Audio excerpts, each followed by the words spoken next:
السلام علیکم اسٹوڈنٹس، امید ہے آپ سب خیریت سے ہوں گے۔ پیارے بچوں، آج ہمارا عنوان ہے دریاؤں کا نظام، جو کہ کتاب کے صفحہ نمبر 69 اور 70 پر موجود ہے۔ صفحہ نمبر 70 پر اس کا نقشہ بھی موجود ہے دریاؤں کے نظام کا، وہ بھی آپ نے اچھی طرح سے دیکھنا ہے۔ پیارے بچوں، اگر سوال کے انداز میں دیکھا جائے تو یہ آپ کا سوال نمبر 10 ہے مشقی۔ آپ سے اس طرح سے بھی یہ سوال کیا جا سکتا ہے کہ دریاؤں کے نظام کے بارے میں آپ کیا جانتے ہیں، وضاحت سے بیان کریں، دریاؤں کا حال بیان کریں وغیرہ وغیرہ۔ تو سب سے پہلے ہم اس کا تعارف دیکھیں گے۔ پاکستان ایک زرعی ملک ہے۔ ہماری زراعت کا زیادہ تر انحصار خاص کر میدانی علاقوں میں دریائی پانی پر ہے۔ میدانی علاقے، پنجاب کے میدانی علاقے اور سندھ کے میدانی علاقے، ان کا جو زیادہ تر دار و مدار ہے وہ دریائی پانی پر ہے، اور ملک کا زراعت پر دار و مدار ہے۔ تو اس لحاظ سے دریائی پانی بہت اہمیت کا حامل ہے۔ ہمارے زرخیز میدان دریائے سندھ اور اس کے معاون دریاؤں سے سیراب ہوتے ہیں، یعنی دریائے سندھ سے سیراب ہوتے ہیں، اور اس کے معاون دریا، یعنی وہ دریا جو دریائے سندھ میں آ گرتے ہیں، دریائے سندھ کا حصہ بنتے ہیں، انہیں معاون دریا کہتے ہیں۔ آگے ہم جا کے اس کی تعریف بھی پڑھیں گے۔ دریائی پانی کو مختلف علاقوں میں نہری نظام کے ذریعے پہنچایا جاتا ہے، یعنی نہروں کے نظام کے ذریعے ان کو فصلوں تک پہنچایا جاتا ہے، جس میں کچھ رابطہ انہار بھی ہوتی ہیں اور کچھ آب پاشی انہار بھی ہوتی ہیں۔ رابطہ انہار وہ انہار کہلاتی ہیں کہ جو دریاؤں سے آب پاشی انہار تک پانی کو لے کے آتی ہیں، پھر آب پاشی والی انہار آگے فصلوں تک، زمینوں تک، زراعت میں پانی کو لے جاتی ہیں۔ اگر ہم اپنا دریائی نظام دیکھیں تو شمالی پہاڑی علاقوں سے لے کر جنوب میں بحیرہ عرب تک ہمارا دریائی نظام موجود ہے، یعنی شمالی پہاڑی علاقہ جہاں سے ہمارا یہ نظام شروع ہوتا ہے اور بحیرہ عرب تک ہمارا یہ دریائی نظام ہے۔ ہم اپنے دریائی نظام میں سب سے پہلے جس چیز کا ذکر کریں گے وہ ہیں گلیشیئرز۔ نمبر 1 پہ آپ کی ہیڈنگ ہے گلیشیئرز، نمبر 2 پہ آپ کی ہیڈنگ ہے دریا، نمبر 3 پہ آپ کی ہیڈنگ ہے پاکستان کا دریائی نظام، نمبر 4 پہ ہے تازہ پانی کی جھیلیں، نمبر 5 پہ ہے دریائے سندھ، نمبر 6 پہ ہے دریائے سندھ کے معاون دریا، اور ان میں سے مشرقی معاون دریا اور مغربی معاون دریا۔ گلیشیئرز بیٹا اس کی ہم تعریف پہلے سبق میں پڑھ چکے ہیں، اور مشہور گلیشیئرز کے نام بھی ہم لکھ چکے ہیں، تو اس کا ذکر ہم کیے بغیر آگے بڑھیں گے۔ نمبر 2 پہ دریا۔ تو دریا کی تعریف کیا ہے؟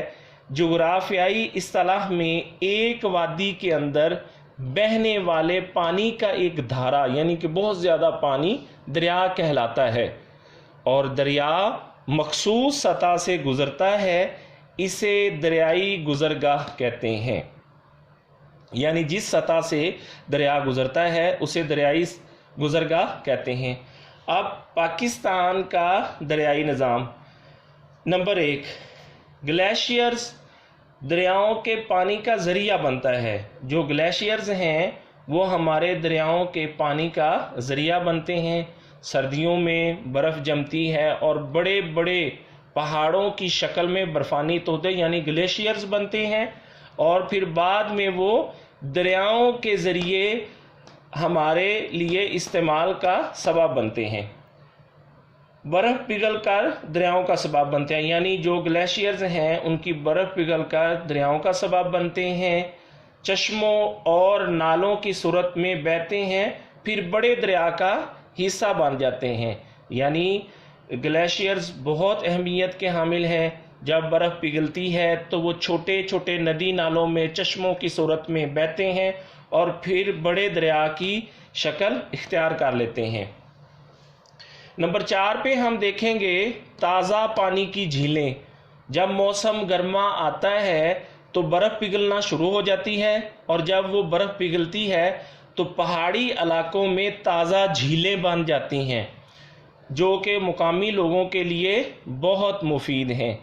نمبر 5 پہ ہم دیکھیں گے دریائے سندھ۔ بچوں ہم جب ہم نے میدان پڑھے تھے تو اس میں ہم نے دریائے سندھ کا بڑی تفصیل کے ساتھ وہاں بھی ذکر کیا تھا، لیکن کچھ تعارف میں یہاں بھی آپ کو کرواتا چلوں کہ چین کی سرحد کے قریب شمالی پہاڑوں سے نکلتا ہے۔ دریائے سندھ چین کی سرحد کے قریب شمالی پہاڑوں سے نکلتا ہے، مقبوضہ کشمیر سے ہوتا ہوا پاکستان میں سکردو کے مقام پر داخل ہوتا ہے۔ پاکستان میں اگر ہم دیکھیں نا دریائے سندھ تو سکردو کے مقام پر داخل ہوتا ہے، اور سکردو ہمارا سب سے ٹھنڈا ترین علاقہ ہے۔ پھر پنجاب اور سندھ کے میدانوں سے ہوتا ہوا ٹھٹھا کے مقام پر بحیرہ عرب میں جا گرتا ہے، یعنی شمالی علاقے سے شروع ہوتا ہے اور پھر آ کر بحیرہ عرب میں جا گرتا ہے۔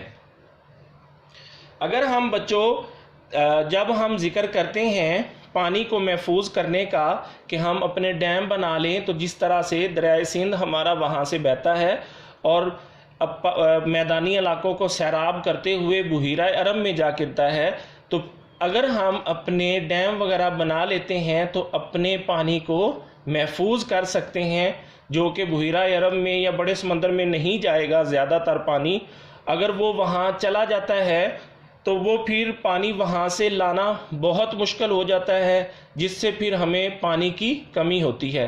تو اس لیے ہمیں جو ہے نا اپنے ڈیم بنانے کی بہت ضرورت ہے۔ نمبر 6 پہ ہم دیکھیں گے دریائے سندھ کے معاون دریا۔ سب سے پہلے بچوں آپ معاون دریا کی تعریف دیکھیں کہ دریائے سندھ کی دریائی گزرگاہ میں کئی چھوٹے بڑے دریا اس میں گرتے ہیں، یعنی دریائے سندھ میں کئی چھوٹے بڑے دریا دریائے سندھ میں گرتے ہیں، وہ اس کے معاون دریا کہلاتے ہیں۔ دریائے سندھ کے معاون دریا کی 2 اقسام ہیں، ایک ہے مشرقی معاون دریا اور دوسرے ہیں مغربی معاون دریا۔ مشرقی معاون دریا میں راوی، ستلج، چناب، جہلم جو کہ صوبہ پنجاب میں دریائے سندھ کا حصہ بنتے ہیں، اور مغربی معاون دریا پنجکوڑا، سوات، دریائے کابل، دریائے کنہار، دریائے ٹوچی، دریائے گومل اور دریائے سوب ہیں۔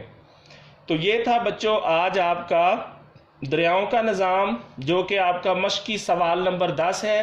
ڈائری میں بچوں آپ سوال نمبر 10 لکھیں گے اور یاد کریں گے۔ میں اللہ تعالیٰ سے دعا گو ہوں کہ اللہ تعالیٰ ہم سب کی حفاظت فرمائے۔